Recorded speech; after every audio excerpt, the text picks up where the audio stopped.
Welcome to the CB750 restoration series, and in this one, I'm not going to mention which one it is because I forgot the number again.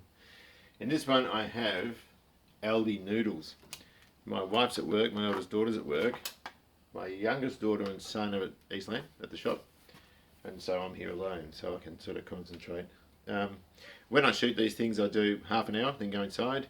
Kids will come out, wifey comes out, we go out, we do bits and pieces, and I get changed again and come back out here in my garage kit, then go out again or whatever. I do lots and lots of bits and pieces with these. Sometimes I'll get to spend a day in, which is why I had two videos back to back last week, or about a week ago. Thanks for the comments, getting lots and lots of comments. I'm getting comments about other channels that are doing similar things, channels I didn't even know about. I didn't even know Ed China had a channel from Wheeler Dealers, and I didn't know also that he'd finished with Wheeler Dealers and was doing other things, and Aaron Kaufman's finished with Gas Monkey and all this sort of other stuff. So I learned from the comments that you give me, as well as the comments about the engines from people who are far more clued up with this stuff than what I am. Now, this engine, let's talk about this. I'm going to do more work on it today. This engine was never ever going to run. Absolutely not going to run. All exhaust valves are leaking, no compression whatsoever, or very, very little. Of course, it's a bit of a mess, and I've also found a large crack in the cylinder head. Now, that's not that bad because it's in a fairly benign area, and we'll talk about that as well. Might give the head to my engine builder, who is the guy who did all the machine work on the car engines that I've been doing. I might get him to do the cylinder head. I can lap valves and do all that sort of stuff, but it might be a little bit further gone than that. This engine is pretty much cactus for having such a short career on the road at 18,000 miles. It looks to have been absolutely thrashed. So we've got to return it to some good condition. Now, one of the things in looking for parts, and one of the things I've been looking for are rod bolts. They're going to cost sort of maybe 250, 280 bucks or something landed here in Australia. They don't come cheap, but they're stretched to yield and I can only use them once. I didn't know back in 1969 through to 78 with these bikes, they were using stretched to yield fasteners in cars. Mike and Dave, two friends of mine with the workshop, said the earliest they knew of was in the early 80s with the 2S Toyota motors on the cylinder heads. But look, it doesn't matter. If I need to get stretched to yield, I will. 300 bucks is a lot of money, but very, very cheap in terms of insurance. The last thing I want to do is start throwing legs out of bed in the engine. The other thing is pistons. The bores look alright, the pistons don't, or one of the pistons doesn't. I have seen on eBay there's a joint Cruise and Image selling ring sets and big bore kits and all these sorts of things. I'm always really gun shy of cheap reciprocating stuff. There is another mob that sells car stuff and they've got a huge amount of negative press in forums and things like this. You know, when I talk rotating from crankshafts, rods, pistons, that sort of thing for big block and small block Fords and Chevys and stuff like that, they get nothing but bad press. Now, I've bought bits and pieces from them not affiliated with the rotating assembly, and those bits have been really, really good. Now, Cruise and Image sell piston kits and rings and all sorts of stuff. Jumped on the single overhead cam for them, sock for them, whatever you want to call it, getting nothing but good remarks about it. Original Honda kit's very, very expensive for these, and I do have to think about over-capitalising on the bike, what it's going to be worth at the end and that sort of thing. So, if you know anything about Cruise and Image stuff, I've only read good stuff. You do get the occasional thing, no, go for genuine stuff or go for Waseco pistons or Carrillo rods, that sort of thing, but it's going to turn into a $3,000 engine, you know. So I don't really want to go down that road, but if you do know anything about the Cruise and Image stuff, please pop the comments down in the comments section because I'd be very interested to read about it. So, this is part 6 or 7. I can't remember what part this is. No freaking idea. But, hope you enjoy. And of course the concerning news revolves around the cylinder head. Now it all looks reasonably kosher. I'd have thought these exhaust valves would have been sitting proud, a little bit more so than what they are, but the thing I don't like the look of, which is a bummer because it's in good nick otherwise, is the fact that we have a dirty great crack there. Now, I'm going to try and zoom in on that, and I'm not sure how successful it's going to be. Right, so we've got a large crack going from one corner right down to the other, and it continues along to there and then stops. Now it's foreseeable that that could be drilled at the end of these cracks and welded, channeled out and welded, and there are people that do that sort of work. Now it hasn't gone onto the boss where the cylinder head mounts, if you know what I mean. I don't think it's gone down there. It looks reasonably clean, although I can't see with these dirty gloves. Hang on a minute. It actually does look quite clean there, but having said that, that's a concern. You can't get away from cracked heads. It's just basically a replacement. But if it is reasonably benign, it might be replaceable. So I've taken out these studs. Yeah, if I can get them. They're sort of sat in there, so that I can sit the head on its retainers. And I want to, this is the screwdriver I was looking for. I've just got crap everywhere here. I've got to clean up. I haven't cleaned up yet. I want to pop a bit of fuel in each of these chambers. I put the plugs in. I just want to put a little bit of fuel in just to see where it's leaking out. And I'm expecting it's going to be around the exhaust ports, or at least that's a good thing. If it leaks out anywhere else, aside from the valves, where we've got cracks in the chambers, and that's a really bad thing, which means we have to ditch this whole head and get a new one. I'm going to put a bit of fuel in each one. Oh, here we go. Look at it coming out there. Right, so that's definitely bad. We're leaking straight out the exhaust, which is what I initially thought anyhow. The inlet is dry. So that's one that we sort of expected. We'll go for number 2, which is leaking as well. You can see it's all sort of coming out there, but that's what we sort of already knew. That's all fuel there that's sort of run across the front of the head. So let's go for the 3rd. Yep, right on the money. Exhaust valves are leaking. We knew that from the compression test, but it was hard to localise where the sound was. I mean, it sounded like it was coming from the ports, but if we've got big cracks, is that going to leak out? Here we go. Yeah, that's leaking out as well. If we've got big cracks, it could sound like it was coming from the ports, but it could be coming from in here, you know, somewhere like that. So, never a good thing. You know, we don't like that. Right, so we've just unequivocally proven that our exhaust ports or our exhaust valves are leaking. So that could be a matter of just grinding the valves or lapping them, taking them out, whatever the case, they have to come out. It remains to be seen if the inlets are wet. Turn it around. Oh. But I don't think they are. I think it sort of looks reasonably kosher. They're dry as a bone. Can't see in there yet. Hang on, what's going on there? That one looks a bit damp. But that could have been the muck I saw when I first pulled them apart. I don't know why it's cracked. The only thing I can suggest, judging from expansion on the pistons, and there's a little bit here, virtually nothing on that side, but number 2 is actually quite marked up on the sort of the top of the crown there.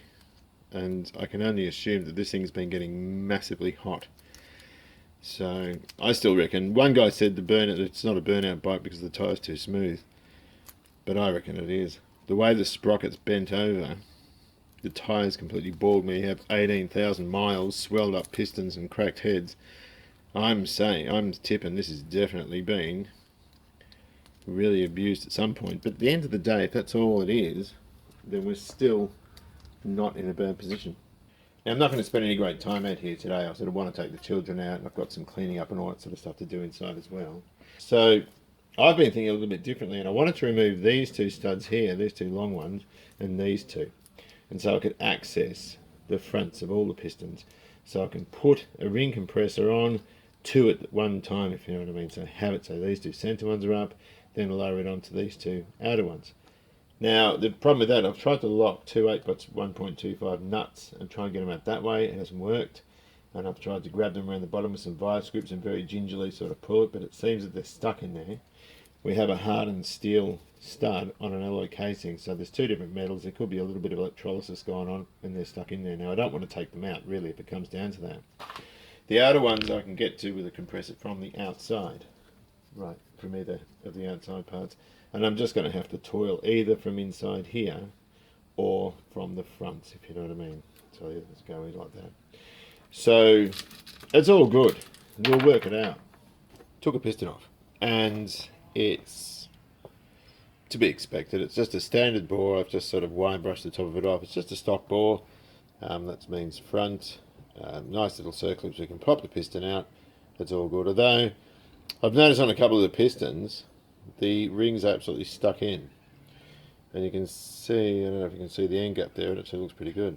But it's a mess, really, when you think about it, although some of the wear patterns on the bike are quite good. What is quite tempting to do is to put this lovely big ball kit in, like that. What do you think of this sucker? 4 of these. That is a 4.02 inch. Won't quite fit though. Would give the bike something like 2,900 cc's. Imagine the torque. That's actually a Hyper Tactic 4.02 inch for a Ford 351, another 351 in the build process. Well, it's not, I haven't started yet, but that's another one that I need to build as well. But it's, can you imagine that? In fact, that would smash the rod to bits if you had a little rod like that on. If you look at that little rod over there, it's a little tiny thing.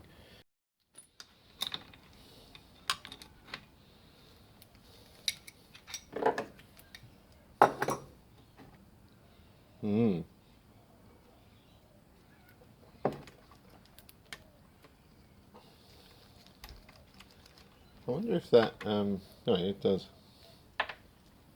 Just slide that blade off. Screwdriver. I've just put some little witness marks so I can sort of put the, whoops, timing back where it was. Okay, I just want to protect some of this stuff. Gosh. Is this free? Centrifugal force pushes it out and changes the timing. That's in great condition. Yeah, that looks like it'd break pretty easily or bend. Whoops. I'll try and push that grommet through. There we go. All good. Gee, it's in bloody good shape, isn't it? I wouldn't mind an electronic one, actually.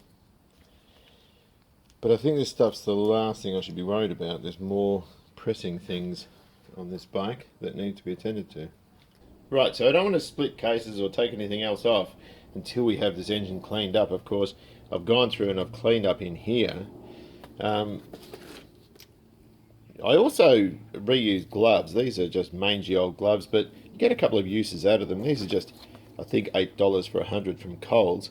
They're not proper oil ones, and they're not medical grade. The medical grade ones get a slight nick and then just completely fall off your hand. They're designed to do that, but it's a cheap way of staying clean. I'm a school teacher, so when I go to school, I don't want, my skin's all cracked. I don't want it actually looking black. So this is from the Reject Shop. This is about $2 or $3 a can. It's pretty caustic sort of stuff, but I've been using that and a toothbrush. And of course, that's another thing. When I'm finished with toothbrushes, I always sort of drop them in here and use them in the garage. But this grease is absolutely cooked on. It's very dry and quite hard to remove. So we can sort of scrape off what we can. But I do want it sort of mostly clean. You can see how tough that is to get off. Really, really difficult to get off.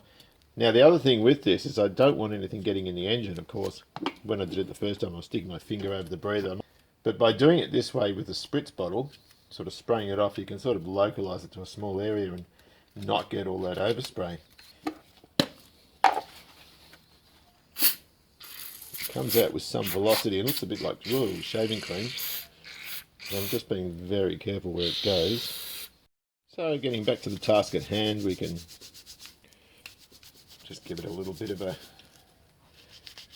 brush in these sorts of areas. You can see how sort of horrible that looks. It probably won't do as well on this second application as to what it did on the first, because I think all the easy stuff has been sort of eradicated. But oh, look, we have to try something, don't we? Anyway.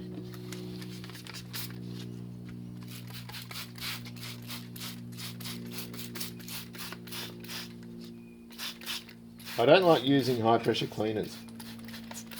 This is an engine that I'm not all that familiar with. I know car stuff a lot better than I do bike. But this is no more forceful in terms of water application than what it would be riding the bike and sort of splash coming up from the road and the chain and whatnot. But I think that's looking a bit better already. Alright. These are sort of pre-loosened. I did it with the wrong screwdriver, I'm sorry for purists. I haven't ordered my JIS screwdriver set yet. You know what? I'm actually not that bothered about having to do this. It just means that it's not going to be a winter job. It's going to become a full restoration. So that takes time. Particularly when you're like me and you've got several other projects on the boil. There's probably a bush in here. Oh yeah, that's cool. That's all good. Now this is the gear shift mechanism. So this is going to be something which we need to photograph and detail quite well. There's lots of springs, levers, rollers, there's all sorts of stuff here which we need to be really familiar with. That was behind the case and it's dirty. I might drape a rag over that and just disconnect these wires. Just so I don't make a mess in there. Okay, of course, Honda being Honda, have color coded again. I'm just wiping that back so I can see, but I am going to tag these just on the off chance that they need to go in the right order.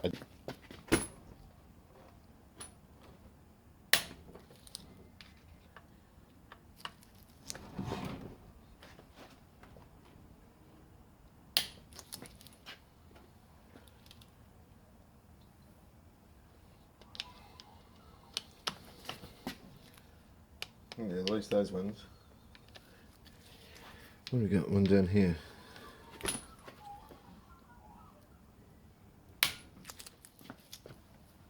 I can see why people round these off. They're sort of really surprising me that Honda used a Phillips head fastener. I might just pop this starter out. What do we got? Not an awful lot. That should just come out. I'm not sure of the correct procedure. Oh, well, I've just found it. We jimmy it out. Oh, that's the correct procedure. It does. That looks really good. Lovely. That's where the water's been getting in. You can see that welling around the bottom there. So it looks like you can pop your finger under there without the plug there and sort of get underneath. Now, I was a little bit worried. You can also, can we get under there as well? It doesn't seem to be joined, I'm not sure. Now I was worried that the little cam box thing would have two sort of embossed pieces to sit into those areas there, but if I get it out of this newspaper, there it is there. These are just flat to go over there, and they sort of sit there. So it's actually hollow in this area here, so as long as that doesn't contact the camshaft, it's recessed so the camshaft can turn. But I might have to, I don't know how they're going to do it. They might have to sort of dig it out with a Dremel type tool or a die grinder and then get it flat. So they might want the cam box and the camshaft to make sure that the lobes aren't actually going to hit when they're rotating. But essentially what that'll do, if we leave it open, it could spread obviously, but not just that, it could also leak oil, so we want to get away from that.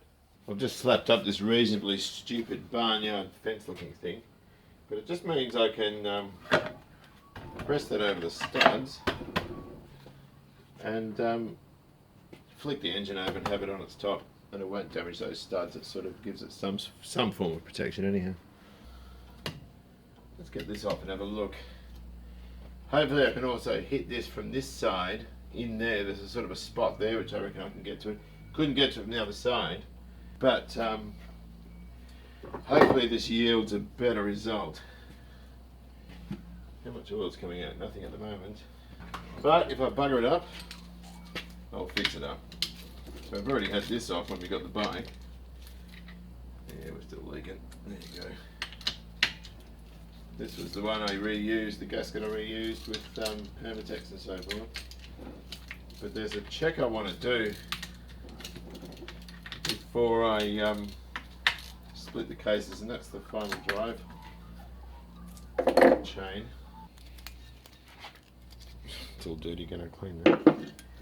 That's what I want to check out. There's a measurement between the base of the thing, the wheel standing on, the tensioner wheel, and the casing, and I want to check that out.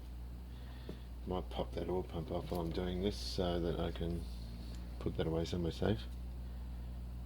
But I didn't get a good look at it before. I was sort of just sort of shove the camera underneath it. But right, so behind that wheel is that flat section. We've got to measure between that and the top of the case here.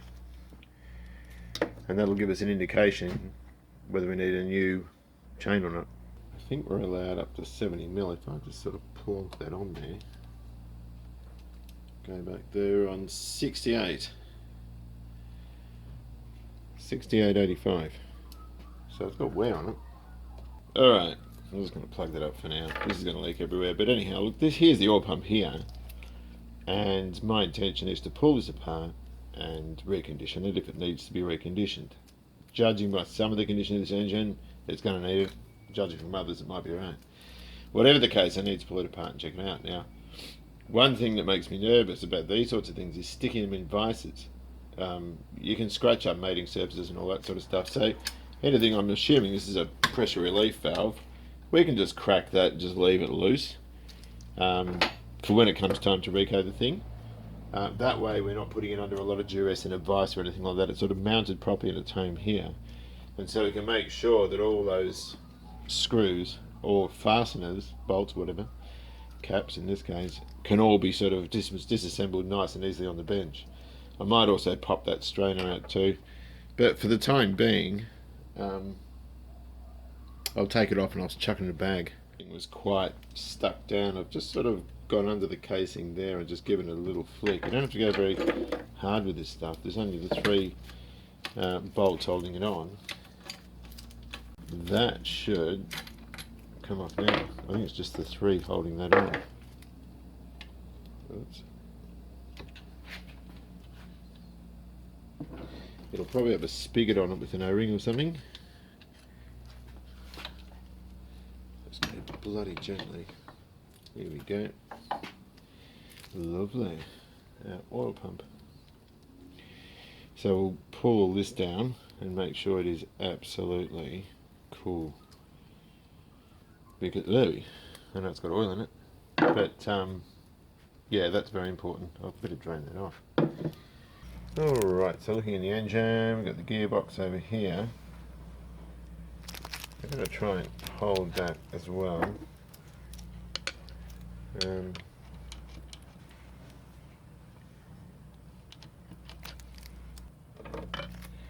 Not really interested in turning it too much with all the con rods that are hanging out and all that sort of stuff. You get the picture. It doesn't look too bad. But we can't tell really until we start pulling it all apart. Right, so at some point I'm going to want to put it back on its belly. Very, very important, if you're not sure, I've got my straighters with me here. There's this one. Just make sure that it's all level and you're not going to sort of bump into anything such as that thing there. Now, bagging and tagging is imperative, of course. And these dowels will just lift out and they need to be kept with the apparatus they're intended for. So the other thing we don't want to do is skate it around on this dirty bench because that's going to mar up all these surfaces. So now we have to start thinking about being clean. We've been really, really untidy at the moment, which doesn't matter when we're disassembling it. But when we pop the thing back together, it needs to be really, really clean. So there are some sub-assemblies we can look at the moment. For example, if it gets a bit overwhelming when it gets like this, and I've never done a bike before, but or at least not to this level, but if it does start feeling, then we can, you know, reco the oil pump and have that sitting in a bag all fresh, ready to go. You know, you can have like little sub-assemblies all done. That's what I do with cars. And cars do have a lot more parts than motorbikes, but you know, for a guy like me, this is very, very foreign. You know, I feel like I'm working on a little Italian car with an air-cooled engine or something. I don't know, but it's really, really different. So exciting, but different. So we have to sort of think about our coping mechanisms, particularly with several projects. I mean, I like having several projects because I jump from one to the other, and of course, once we get this in bits completely, the first thing I do is clean up all the cases, paint them, probably start polishing up the exterior cases, and just have it sitting there ready for new parts as I get them, and I can sort of pop it back together slowly. I will move back to the Ford to finishing the brakes and so forth soon. And then I've got to do some work on the Plymouth as well, but not a great idea to do it that way, because then you sort of can forget how everything goes, but I'm not too fussed about that. The thing's just being a tyrant to get off. I've got to be so careful where I hit it.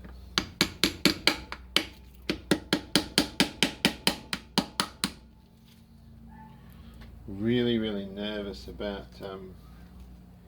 damaging it. It's starting to come. But I'm just seem to be hung up on this side.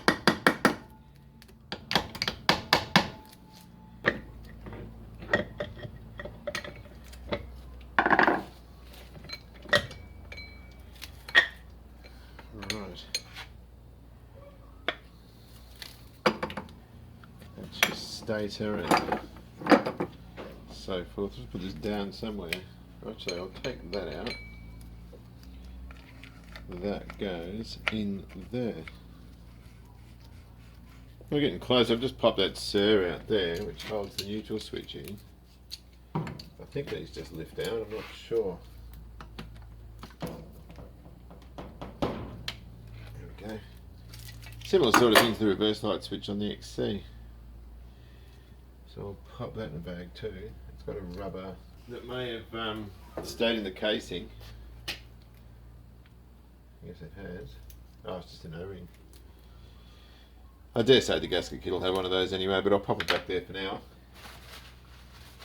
Put him in a bag and label it. I start backing off these bearing bolts. It's a snap-on impact socket. I'm using it because it's single hex. 12mm, so I can just sort of back these off a little bit.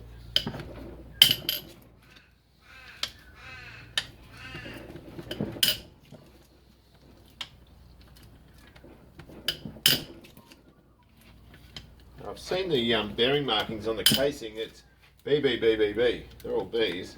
They're lined up on the casing there, and that's the information I need for getting bearings, on the proviso that the crankshaft's all right, because the crank might be knackered. But if it's not, if the crank's in good shape, then I can order bearings by using those numbers, and also the ones that should be etched onto the counterweight. Interesting, some of them have oil going right down to the bottom.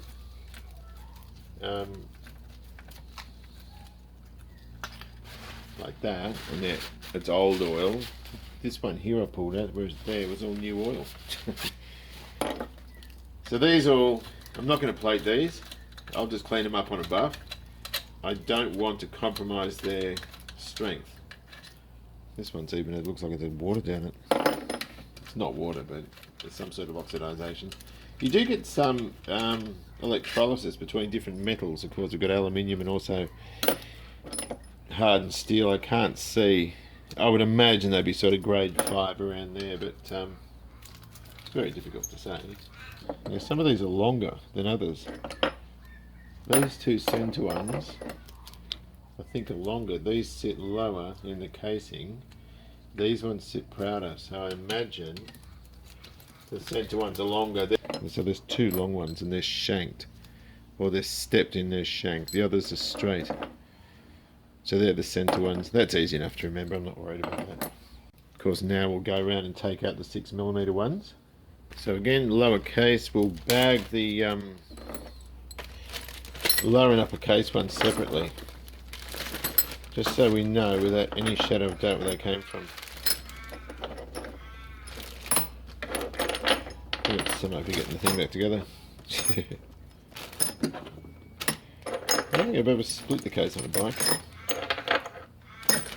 So it's all a bit new to me, so if I make some horrendous mistakes, let me know. So if we look here, geez, if I show the line across it, is it? Or that's probably better there. It's just the light seems to be harder to see. B. Pop this gear shift mechanism out. It sort of just sits in like that. Oh, these dogs drive me mental. There we go. And I'm just going to leave it in one piece like that. That obviously is going to pop out quite easily, but I'll stick it in a bag like that. And one of the reasons I'm filming this isn't just for people watching it, but it's also for me when I come to reassemble it. It's all detailed in the Hacker Week videos. Very, very well. A lot better than I could detail it, but really handy to... Whoa. Didn't see that coming. Really handy to sort of have, if you know what I mean. What I think might be the best idea for this is if I pull it apart and then stick a bolt through it. See how dirty my gloves are. My God, what a mess. Look at this thing. And that goes like that. Alright. So I'll just go and get a bolt. A 1/4 inch one will probably fit. I don't think I've got a 6mm one big enough. So that I know precisely how it all goes. It goes like that. And then that's the last of that. And then of course we've got to get this bit off here. That's the shift drum, so it sort of rotates to select different things off a fork, different gears off the fork. So I'm just going to go and look for a bolt. The dog's going mental, but I need to get that off. Right, well I hope I've got everything ready to come off. I've got a little bit of a gap going on here in the case to split it. Be really, really careful when you do this because you don't want to sort of mar up any of the mating surfaces and make the thing leak off for the rest of its life. So I've gone around and I've tapped off the bottom. There's a little ledge, where is it there? Given that a tap there, sort of prized it up, and I'm hoping that it's ready to come off. Now, I've an idea, sorry Susie's coming. I've an idea that the final drive shaft there is going to pop out, so I've sort of got it in an awkward position. Oh, there we go. I'm just going to pop it over here for all to see. Now, it won't be a moment, darling.